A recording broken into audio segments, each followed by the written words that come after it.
Try to introduce. I met this group at Earth Day, and it's Kalamazoo College. They call themselves the KCCC also. So we got a little bit confused at Earth Day talking to each other. And I just heard somebody said they're still trying to figure out what their name is, but it is K College, their climate group. They're working on different aspects, I think, of probably helping the college to transition. So what we have here is the voice of youth, and it's an essential voice for us to be hearing, because a lot of us look like me, a lot of gray hair, a lot of aches and pains, and not able to be quite as active as we would like to be to help the youth overcome some of the problems that we've helped to create. So without further ado, I'm not sure how you're planning on doing this. You seem to have about, 6 people here, so hopefully somebody has organized. It looks like you have, Emerson. Okay. Take it away. All right. Thank you so much. Good morning, everyone. My name is Shahriar, and it's so wonderful to be here to see all of you. And I'm so glad you took time out of your day to hear the youth perspective. So to just give a general idea of who's you're hearing, we're all Kalamazoo College students, and we're all very environmentally active, and we're into the climate activism. The way the structure is set up at our college, we are able to create student organizations, and that allows us to get a lot of funding and a lot more ability to make differences at our college. And this falls under the label of our student organization is named ECO, which stands for Environmental Conservation Organization.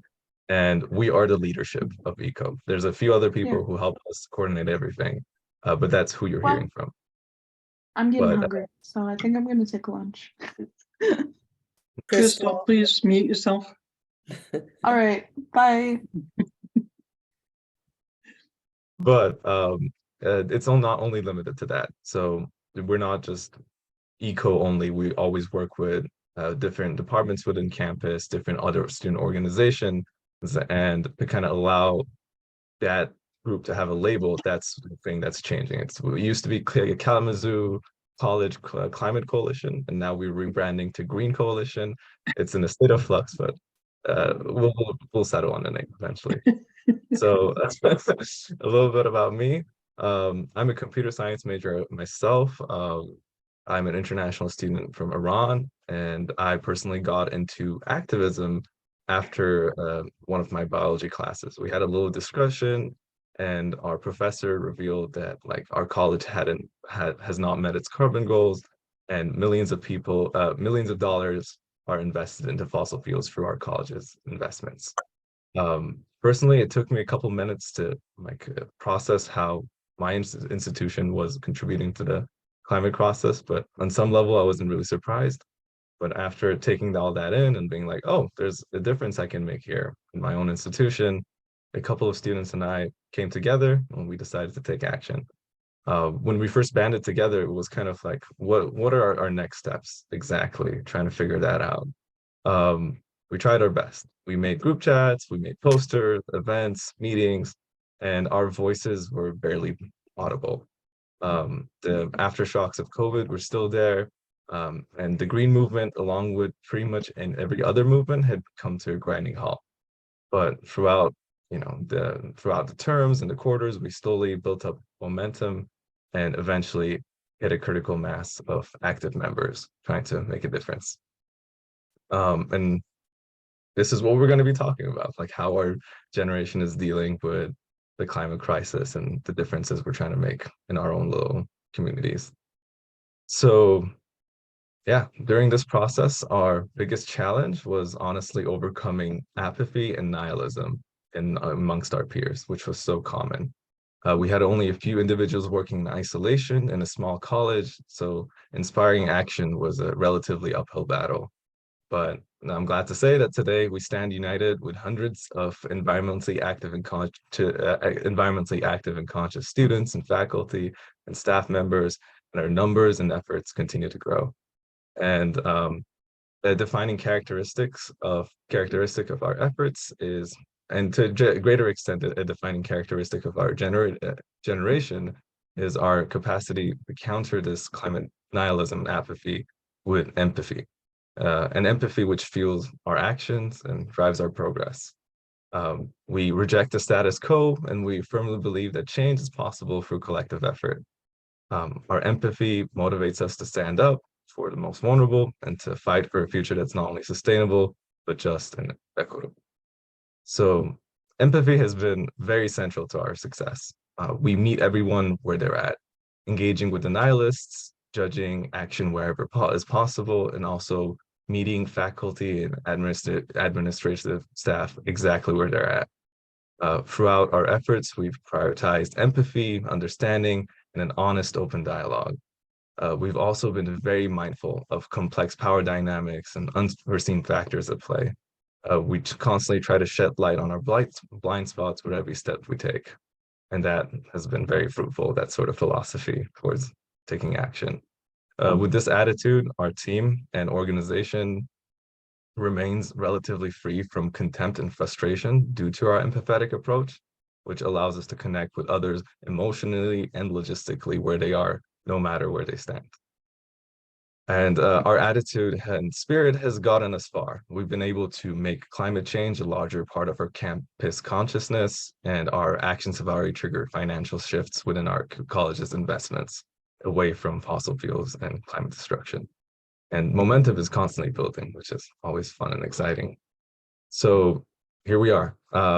As our generation slowly transitions into a position of power and responsibility, we find ourselves at the cross-section of hope and action.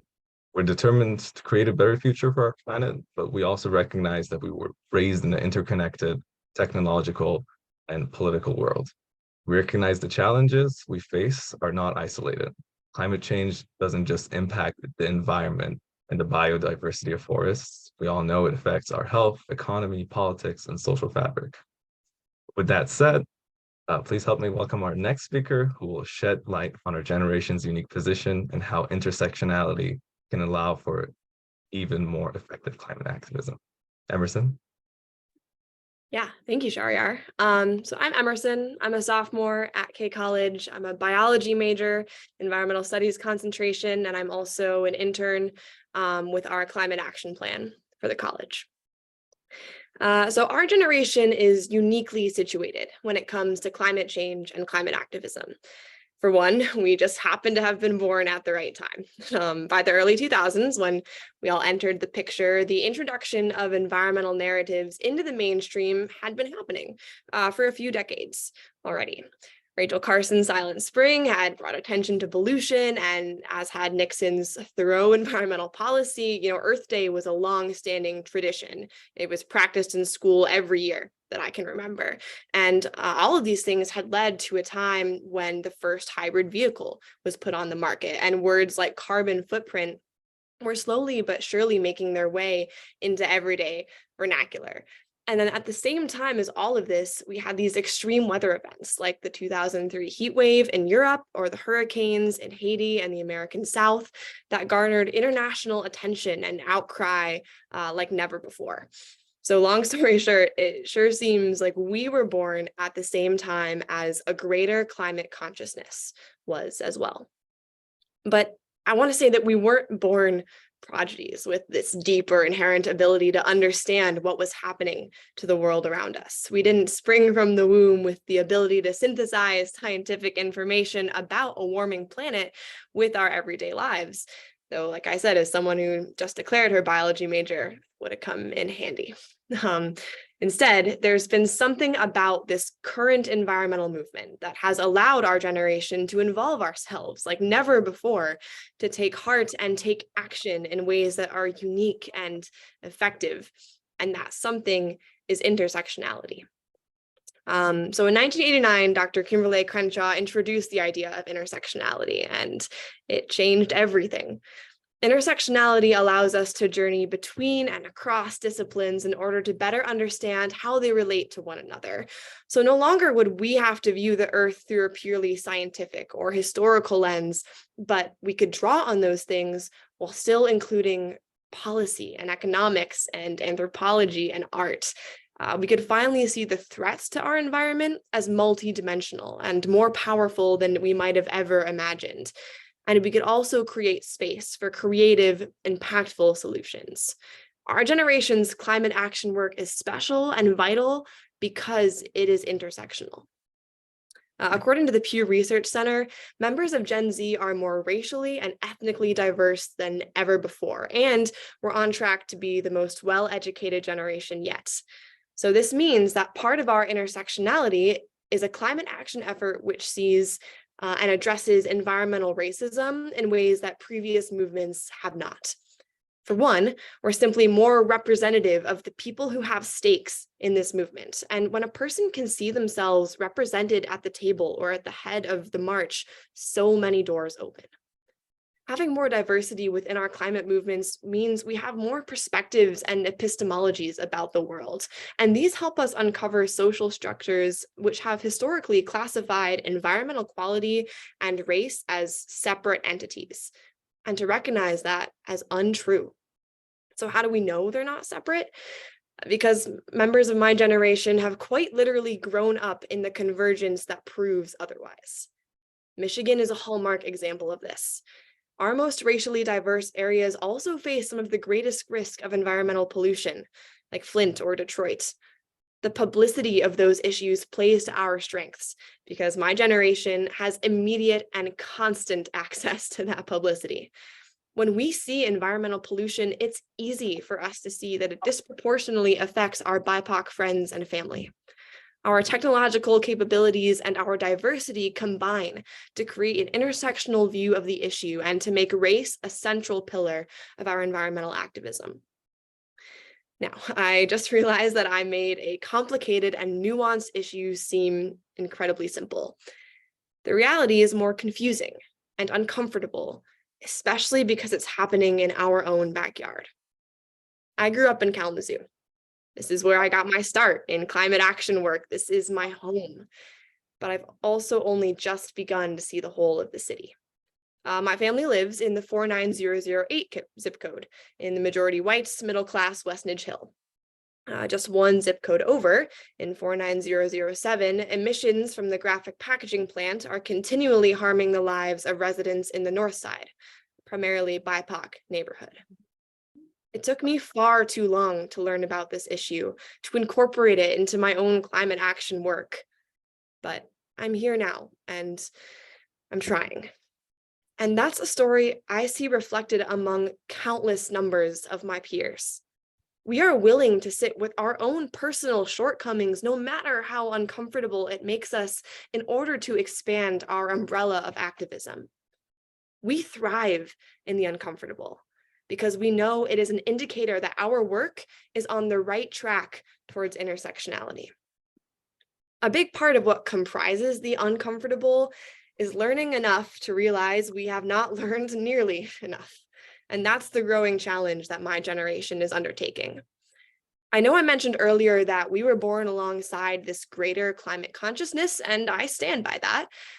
But thanks to our increasing diversity and education, we've been slowly glimpsing a climate unconsciousness, a set of historical traditions and ideologies that have unknowingly shaped our natural world and our responses to it. We've had to realize that our immense respect and gratitude for these truly wild spaces might actually have some base in colonial narratives that romanticized nature at the expense of Indigenous peoples and their knowledge. We've reckoned with the fact that the scientific method, which reveals the wonders of the environment, is deeply inaccessible and inequitable by design. The language we use about wilderness and nature often serves to separate ourselves from it. In a world facing a climate crisis, we can't risk that separation any longer. That's where an intersectional approach to environmental action is so necessary, and that's where our generation steps in. It's easy for some to write us off, kids these days. To that, I say, exactly. Kids these days are committed to the process of uncovering and understanding this climate unconsciousness in order to replace it with a movement that harnesses intersectional knowledge and action a movement that represents the diversity of our generation, and because of that, represents hope.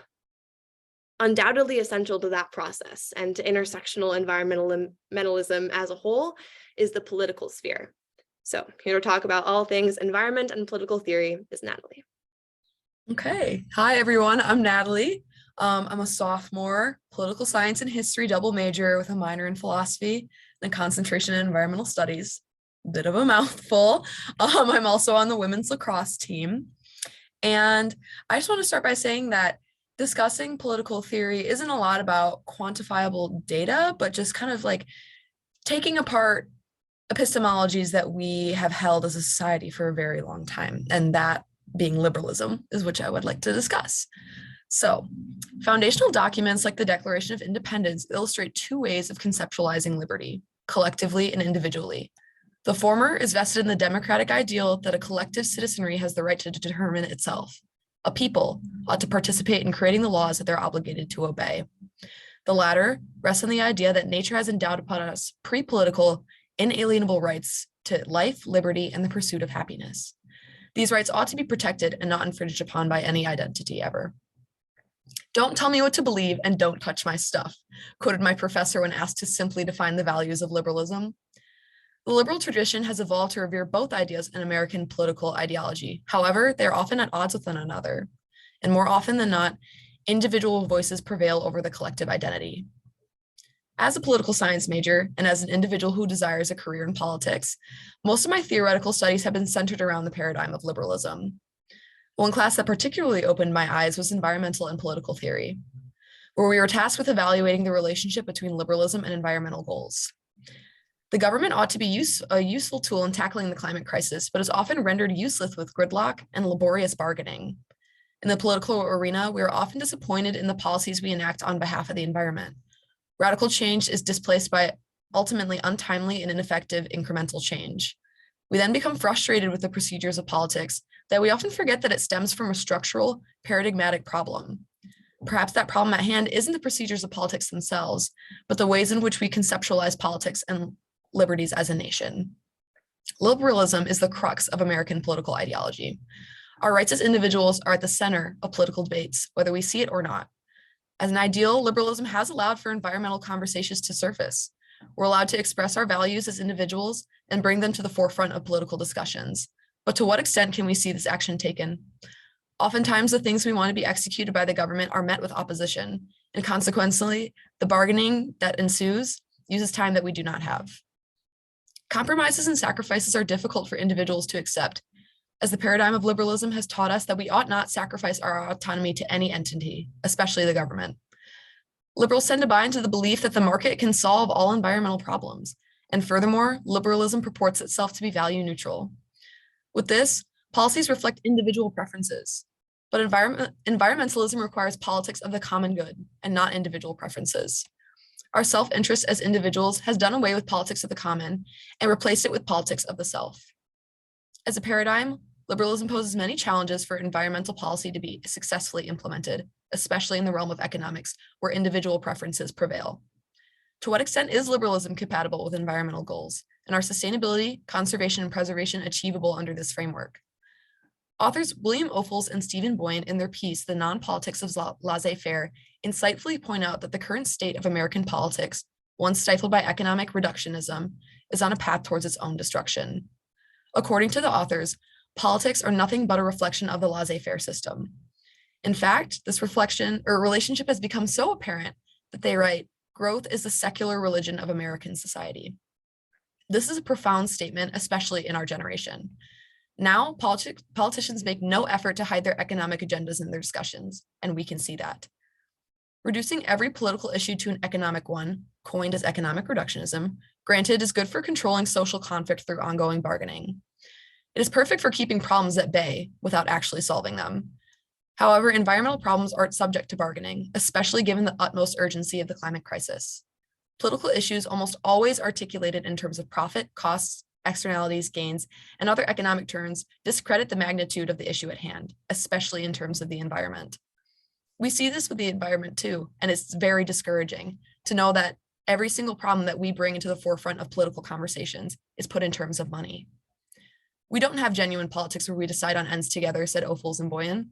We have laissez-faire politics suited to a society where growth is positioned to handle political problems, otherwise known as process politics. Process politics leads to the muddling through of political issues, an exceptionally economic form of decision-making, and with this, compromise and short-term adjustments in policy have become the ends instead of the means, and the long-term has drifted out of view. Incrementalism in policymaking has become incredibly disjointed, and it does not serve to handle problems like climate change. This creates an adhocracy, a form of government that abandons the productions of common interests and uses administrative necessity as the very foundations of government. With this insight, our current institutions are not capable of attacking environmental crises. It seems alien, perhaps even terrifying, to sacrifice individual liberties in the name of the common good. But what truly is there to fear, if not an unrecognizable planet, because we weren't willing to sacrifice our own self-interest for the common good? Institutions and people alike need to do better for the environment. The things we do in the name of self-interest may seem local, but the climate is not.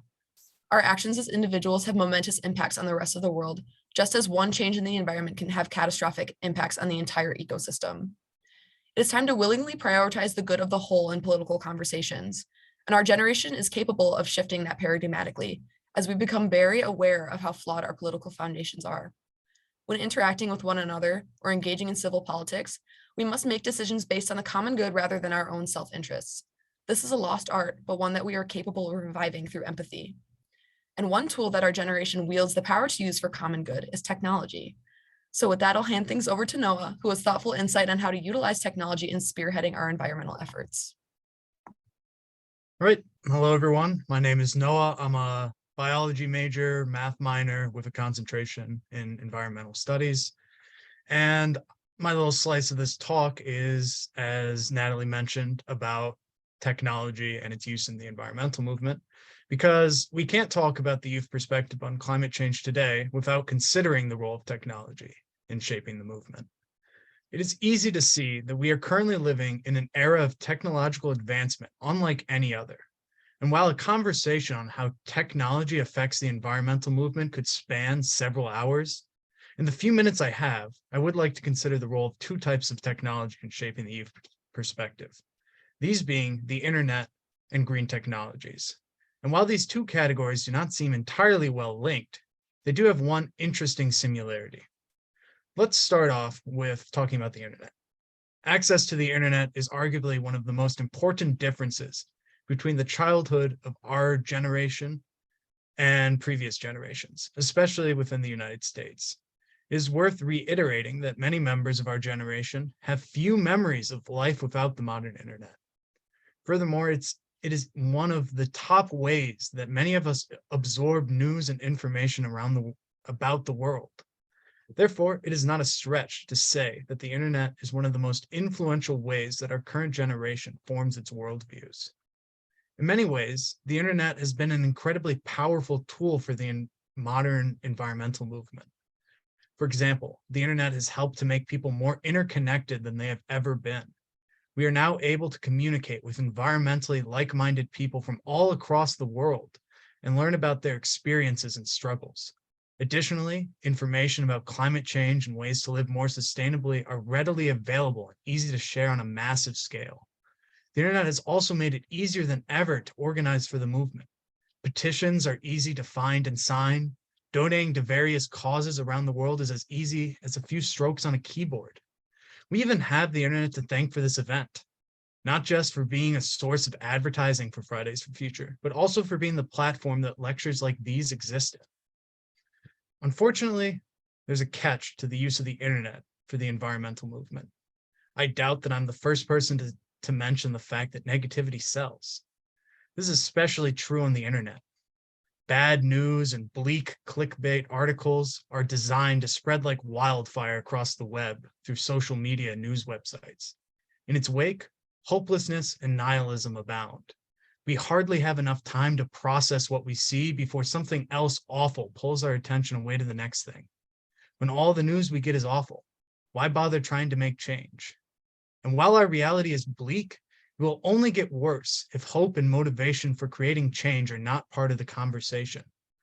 Another related pitfall of the internet is that in our heavily interconnected world, it is easy to lose sight of how climate change affects our own backyards.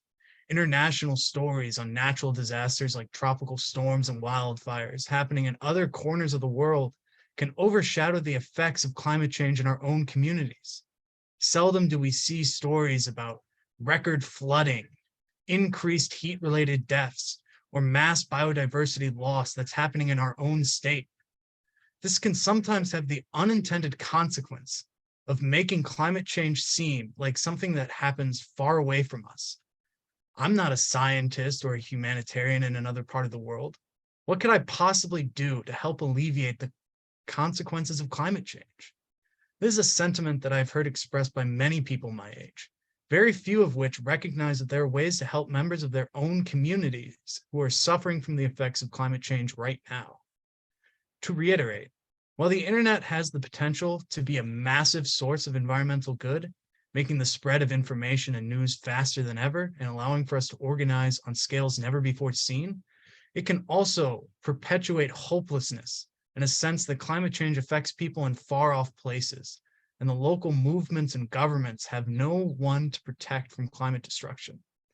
Therefore, it is incredibly important for us to consider how we use the internet to receive and share news about the environment.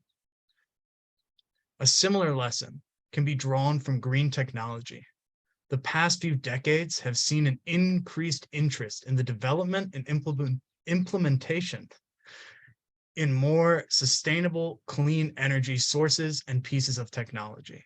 And although we are far from where we should be in the use of these devices, recent developments in things like sustainable architecture, electric vehicles, and carbon capture technology can provide a sense of hope for a future free of fossil fuels and destructive industrial practices. Additionally, as these types of technology become more established and more economically feasible, more and more people join in support of their implementation. Green technology has enormous potential for bringing people from all backgrounds into the fold of environmentally sustainable infrastructure. But yet again, pitfalls exist in the realm of green technology. Many people have expressed the idea that some pieces of green technology are more like a Band-Aid over a bullet wound than anything else. For example, things like carbon capture technology or improved industrial filtration systems exist more to address the consequences of fossil fuel use instead of making it obsolete. Technology alone will not be our savior from the climate crisis. Widespread lifestyle and worldview changes are necessary to create a sustainable future for the next generations. We cannot let green tech be used as a way to escape the societal changes that must be made. We cannot sit back and say to ourselves that science will find a way out of it, and we do not need to change how we are living. Secondly, when thinking about green technology, the question of availability is also paramount. Does everyone have access to these devices and inventions? Global climate change is global. It's felt by everyone. Simply creating this technology does not solve anything unless everyone in the world has access to it. Our job is not done after technology is discovered. We have to care about the distribution of technology, not just its existence. So, in conclusion, technology is simply a tool, albeit a very powerful one. How it's used is up to humanity at the end of the day. This is apparent in the impact that two separate types of technology, the internet and green technology, have had on the modern environmental movement, especially in the perspective of the youth. They both have acted as sources of hope, unity, and action for many environmentally minded people. However, they have also perpetuated feelings of hopelessness and idleness when it comes to the environment. They've led many youths down a path of thinking that climate action is outside their control or is up to somebody else. This could not be further from the truth.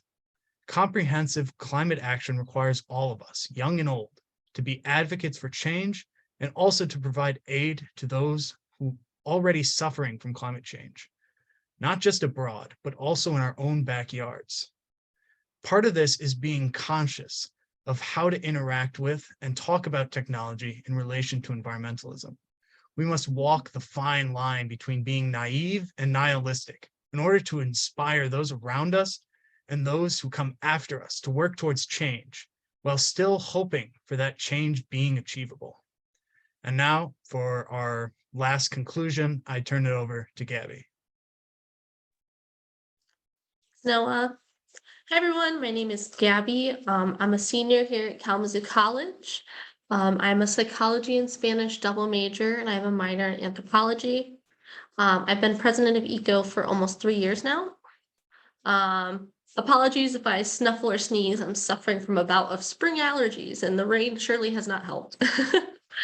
But I'm going to do a quick pivot, and I'm going to talk about something that kind of intersects with all the previous topics that we've talked about.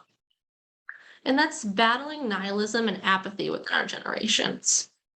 So one of the first questions we're asked as children is, what do you want to be when you grow up? And when we're children, we answer with fun things like a ballerina or a firefighter or a zookeeper without really understanding the implication of these choices. So as we grow older, we begin to understand what grown-ups are really asking us. What kind of people do we want to grow up to be? Not only what careers do we wish to pursue, but what kind of values will we uphold? So as young adults, we're still in the process of finding a lot of the answers to these questions. We're switching majors, we're choosing careers, we're creating long and short-term relationships, and most importantly, we're discovering ourselves. So despite this, many people in our generation are plagued with an attitude of apathy in connection to the future of our planet.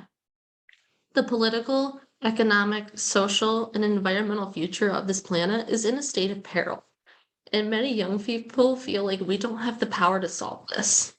This apathy presents itself in many ways, by not voting, not advocating for change, and most specifically, an emphasis on living in the moment in an effort to keep from focusing on a future that may not exist. This attitude exists for many reasons, and I truly believe that this has occurred simply because of the historical and social rhetoric of previous generations. The boomer generation was raised on the belief that every generation would be more successful than the last. The American dream was obtainable. Both houses and college were affordable, and the imminent effects of climate change were not really a major concern. The following generation, Generation X, grew up in a time of social and political change. The feminist revolution, the civil rights movement, the gay liberation movement all ushered in a new wave of civil rights, legislation, and social change to our country. And the modern environmental movement also began at this time. Congress began passing key pieces of legislation like the Air Pollution Control Act and the Federal Water Pollution Act. And then in 1962, Rachel Carson published Silent Spring, which informed a largely uneducated public about the harmful impact of human behavior on the environment. There was a unified push in the US for government action protecting the environment and individuals from the harmful effects of pollution.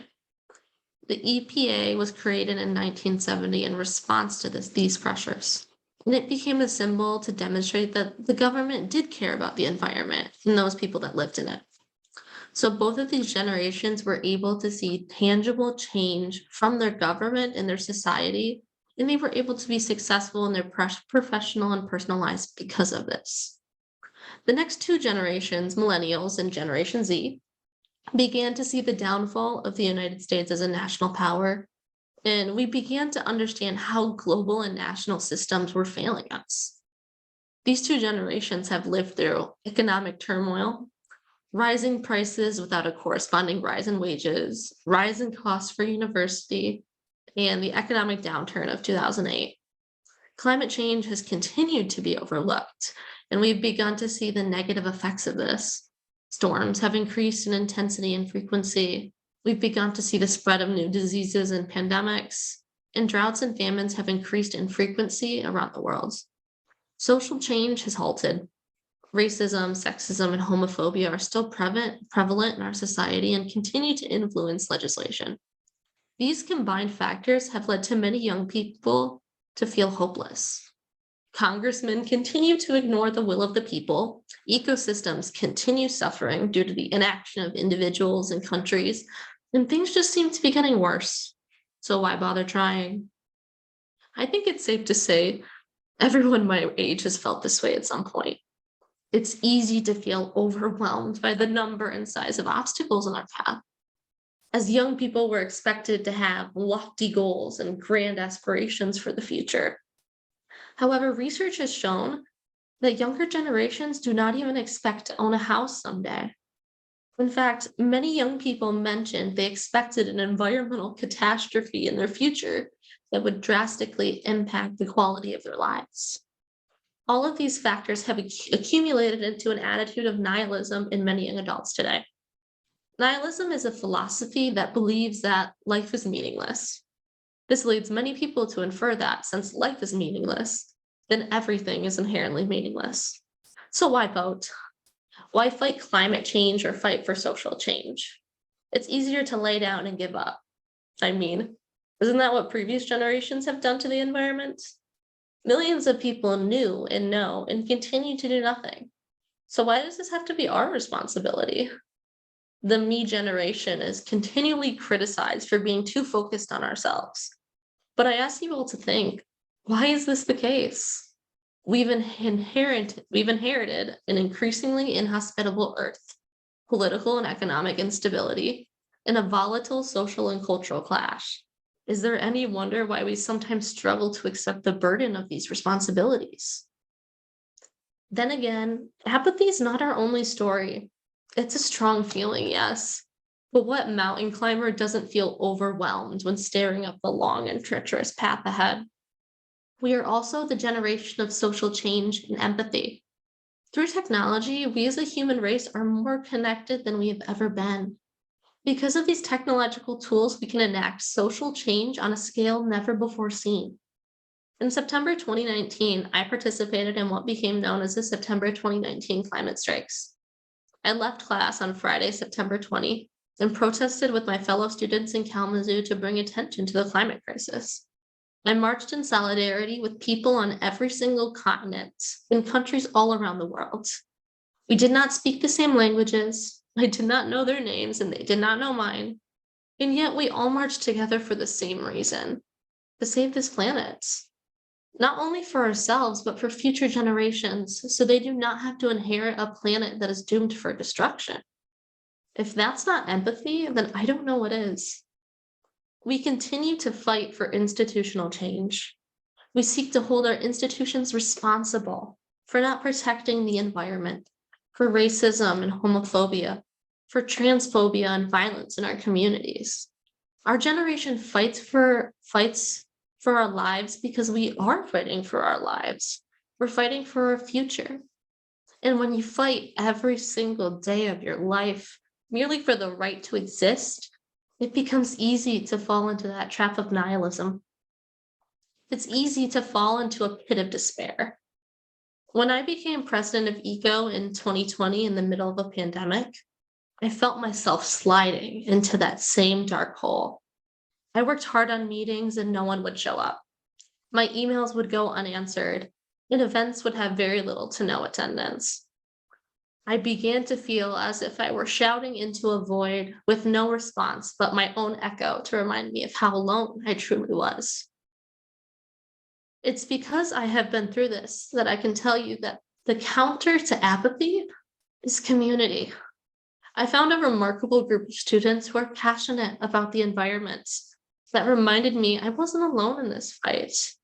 In the past year, I've seen our work being echoed across our college campus.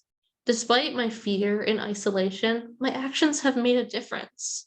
I've created a space for the students who come after me to continue protecting green spaces and challenging current environmental practices on our college campus and in our world. My generation is a generation of interconnection, and we continue to use community to challenge nihilism and connection to the environment in our greater worlds. We are the generation of exception.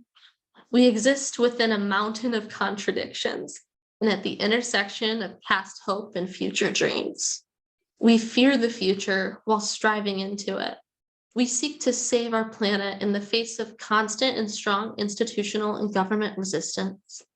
Despite every single obstacle in our path, we continue to beat all the odds and keep fighting. I truly believe in 50 years, historians will look back at my generation and say that we were revolutionaries. Our intersection informs us. Our politics and economics have shaped us. and technology continues to aid and limit us. Community and intersection politics and technology is what makes my generation so strong. Our empathy fights the overwhelming apathy that feeds into an attitude of nihilism. And our fight continues, and it most likely will for the entirety of our lives. We're the generation of exception, and every decision of every previous generation has led us up to this point in history, where we will fight for the future of this planet with a ferocity that this world has never seen and will most likely never see again. Thank you. That's about all that we have for everyone today. We appreciate you guys coming and listening to us speak. So, yeah. Any questions, comments, Yeah, feel free to thank throw you. them out. Yeah, I can't see everybody because of the way Zoom is. So raise your hand, or if I don't see you, yell out, because there are more people on than I can see in one screen. Nikki, I have a question. Sure. Just jump right in there. Gabbie, your message about sending out emails, feeling disconnected, nobody responding and things like that. We're very used to that as well. It's amazing to me that the ECO has existed for years. Myself, I have never even heard them. I'm with Citizens Climate Lobby, and we've tried to have a youth group on Western Michigan University, try to gain membership, and that was not successful. And so to know that there's this group of people that are out there that we have not connected with at all is just amazing to me.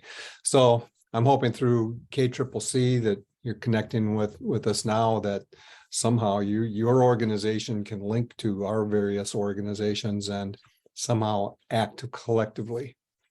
And a great presentation by all you guys, by the way. Thank you. Yeah, no, definitely. I will say that I am graduating very soon in a few weeks. So I leave the future of this club in the hands of my other board members, specifically Shahriar, who spoke in the beginning. He's going to go ahead and be ECO's president next year. But yeah, definitely looking forward, hopefully, to working with you guys more. Are you staying in Kalamazoo, Gabbie? I am actually going to Boston in the fall. I have a master's program waiting for me there. So yeah. Okay. Well, there's plenty of climate groups there, I'm sure. Oh, I'm sure I'll find some way to get involved. I saw Steve's hand up first. Yeah, I was trying to find the response to applaud, and it's disabled. So I don't actually have a question. I was just really impressed with the thoughtful comments. They sound like term papers for the finals week. But I sure do. Currently I am chairing our climate change working group at Western, which right now is mostly faculty, but we welcome anyone who wants to be part of our work, and I would love to have an opportunity to see where we might be able to work together, starting now or starting in the fall, whatever makes the most sense. So I would love to I guess I will reach out to you if I can find email addresses, and we can set up a time if you're open to that. No, definitely. We can go ahead and put our email in the chat, and so anyone who wants to contact us can. That's probably the best way to contact us. And we're about halfway through our trimester right now, so I'm not sure like when a collaboration of sorts could happen, but it's definitely good, I think, to start that conversation. And yeah. Deb's hand is up. Hi, I just want to express how completely moving your presentation was to me. I was off screen because I was crying most of the time. It's so moving, and I'm so sorry for our role in creating this mess, and so hopeful of leaving the future of our planet someday in your hands, but in the meantime, want to offer our help and solidarity in what you're doing.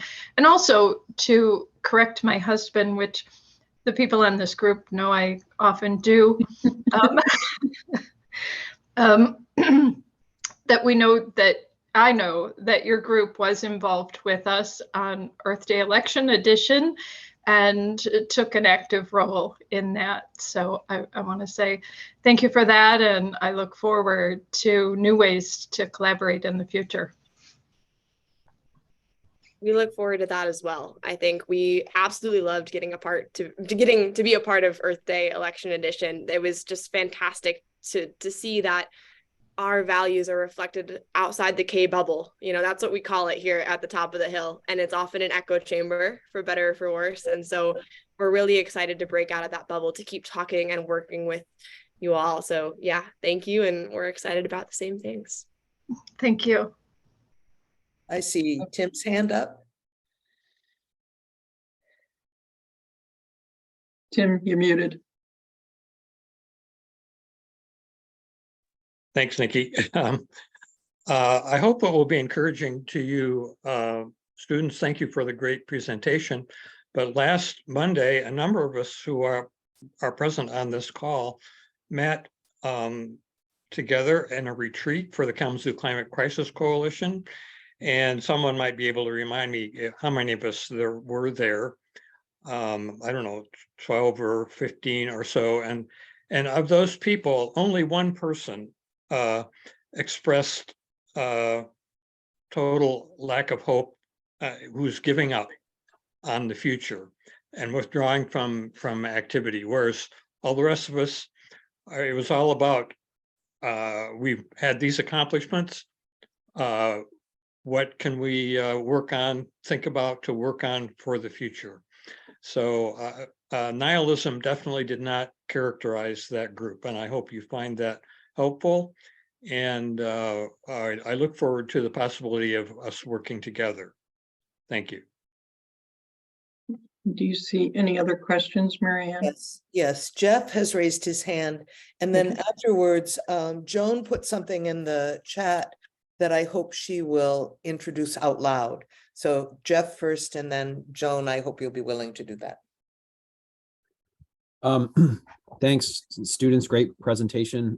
Kind of like Steve said, he's got a connection with the climate change working group. I do as well.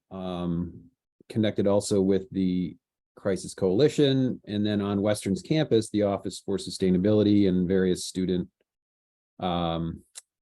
activists and leaders. And this challenge became really evident to me of communicating between generations during our climate emergency month. It's kind of always been there simmering, and it just became obvious yet again. And it makes me wonder, as students at K now, you mentioned the K bubble, like when you look across your local community, are there organizations that communicate in a way that is easy for you to track and see and hear? Whether they're environmental or not, like, do you read local news? Is there a particular platform you find effective to know what's going on in Kalamazoo County, Southwest Michigan? And the answer to these questions I've often found is, this is harsh, but a lot of students I'm around lately, we don't really read local news. We pay more attention to national and large scale. And I'm sort of stuck, kind of baffled with how do we efficiently, effectively build a movement of all ages, especially local and regional. Any thoughts? I think that's a tough thing. And my answer is going to be completely biased because I am local. I'm from Kalamazoo. And so I've simply been exposed to a lot of these resources for a lot longer. I think as Noah mentioned, social media is, for better or for worse, a large influence and a way that we are keeping track of what's happening in town. So I know just recently with the proposed zoning changes for Asylum Lake, all of our information about that, about the event that happened on our campus came through social media.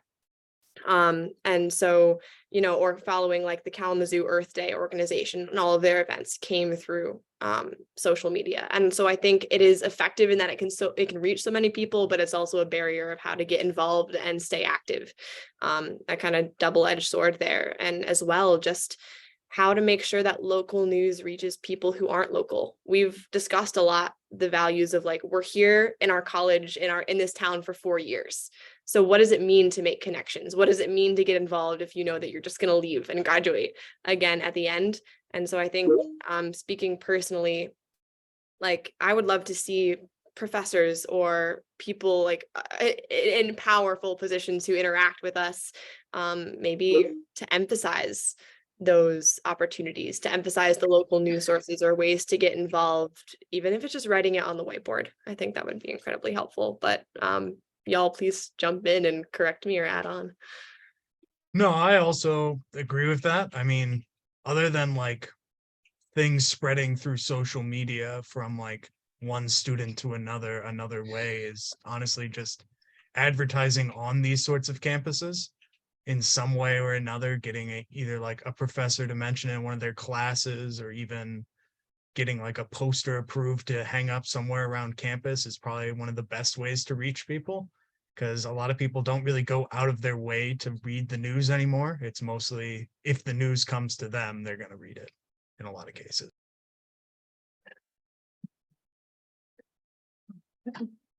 If there aren't any other comments on that, Joan, would you be willing to share what you put in? Sorry, Marianne, I do have Steve wanted to say something. just to have a comment about that.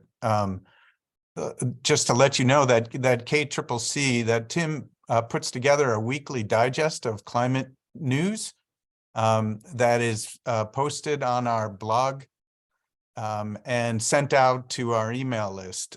So, I mean, that's one way to sort of have a handy reference of news. Not all of it is local, but it is a way to connect to the local people who are keeping track of what's going on. So if you are so inclined, please do add your name to our mailing list, or check our email or our website. Okay. Nikki, your hand is up. Yeah, I had really 3 questions. One is, are you tied in with ARCUS at all, so that when you're dealing with climate, you're also dealing with social justice? That was one of the questions. The other question is, are you dealing with the administration at K at all to help with changing the way they're functioning to become more green? And then the other question is sort of an awkward question. 2030 is a critical date, because in all of the literature, that we really have to reduce by 2030. And you're all students, and by 2030, a number of you are still going to be in school. You're going to be continuing on for your graduate degrees or teaching or whatever, but you're still going to be really involved with your education.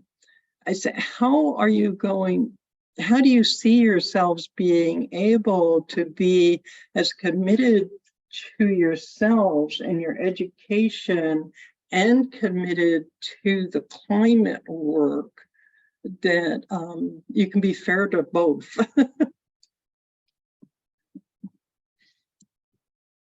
I think you're free to answer any one of those questions you choose. I'll take a stab at the first and second one. In regards to ARCUS, we've only recently started collaborating more often. There has been a change in leadership, so that's made collaboration more difficult until they get the flow of everything down. In regards to working with administration, that's been one of our biggest kind of goals as ECO. It's to kind of create a momentum and be able to honestly be a voice for a larger representative group of people. So when we go and talk to administration, it's not only a group of 5 students talking, but 5 students representing the campus as a whole. And in regards to this, one of the best things we found is to humanize everyone in this process, and that has gotten us far. And kind of, like we said, recognize our own blind spots and recognize what is how is administration being tied down, right? Like we recognize that all these people they have kids themselves. They recognize that, you know, climate change is problematic. So what's happening? Why aren't we trying to be sustainable?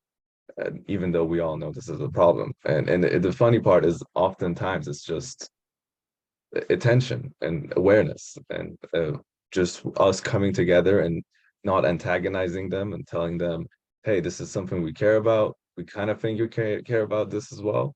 What can we do to address this and empower this?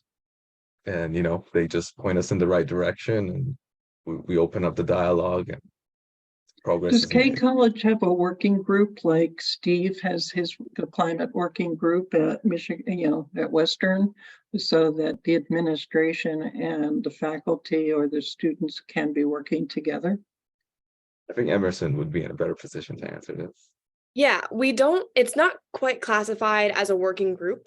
We do have the Climate Action Plan Committee. I sit as an intern on that committee. Our director for the Environmental Stewardship Center, Sarah Stockwood, is also who's on this call right now, serves on that committee as well. So that typically there are student interns, our vice president for sustainability and for facilities management is on as well as representatives from the faculty, our news media director as well. And so we meet bi-weekly and kind of discuss aims. So the committee was charged with creating the college's latest 5-year climate action plan, which spans from 2022 until 2027.